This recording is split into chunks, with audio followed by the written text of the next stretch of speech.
after Thursday night had an impact where I recognized that the radio, the mind, has a story that keeps going. Categorizing, labeling, defining, and then I recognized that, deeply recognized that was going on as a filter from actually just experiencing. And then that kind of allowed that to just kind of relax.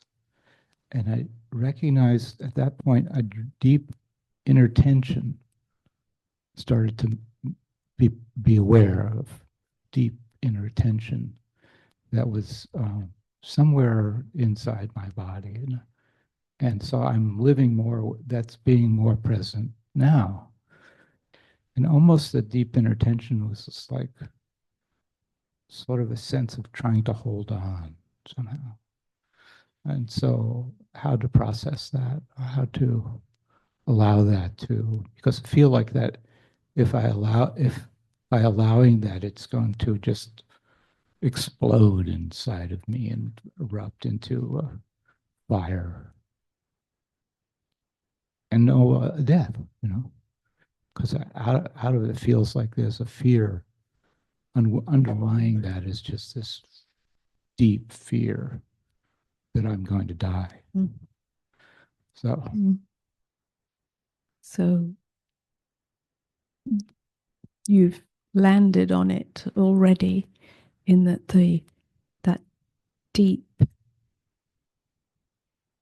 deep-seated core tension, or it is the fear of death, not necessarily the fear of physical death, but the dissolution of the self. And usually when people speak of tension, they point to here or here, and you were deep down here. Yeah, is it? Yeah. So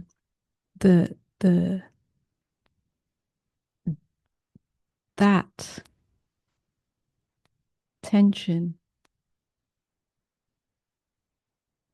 is close to the possibility of freedom. As you get closer to the fear of the dissolution of self, the fear of non-existence, you become more aware of that which is trying to hold on to my existence. And there's really nothing that you need to do other than allow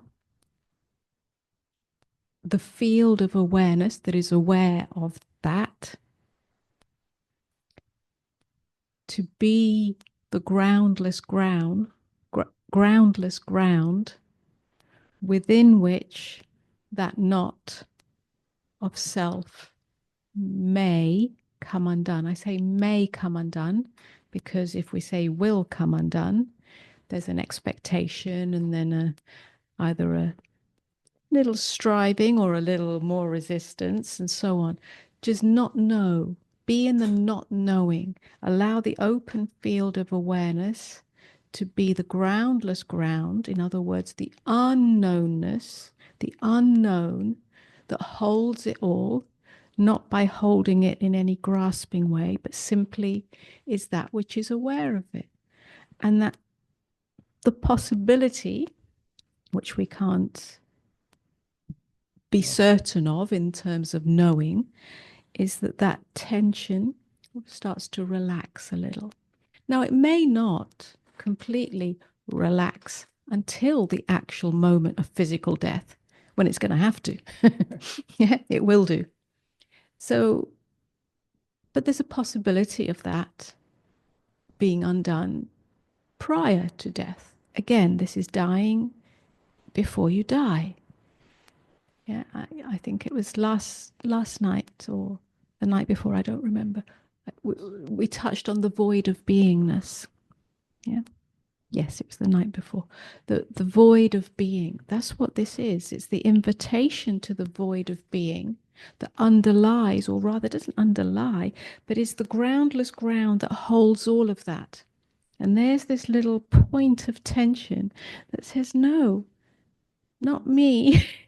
I'm not dying into that, because that's the end of me. So that's the fear of non-existence. And yet there's the possibility. Because in non-existence, you merge with existence, which you already are merged with existence. But there's a knowing of it, a direct knowing of it. So that's, I would say that's a rebirth. Yeah, the great death and the great rebirth, they go together.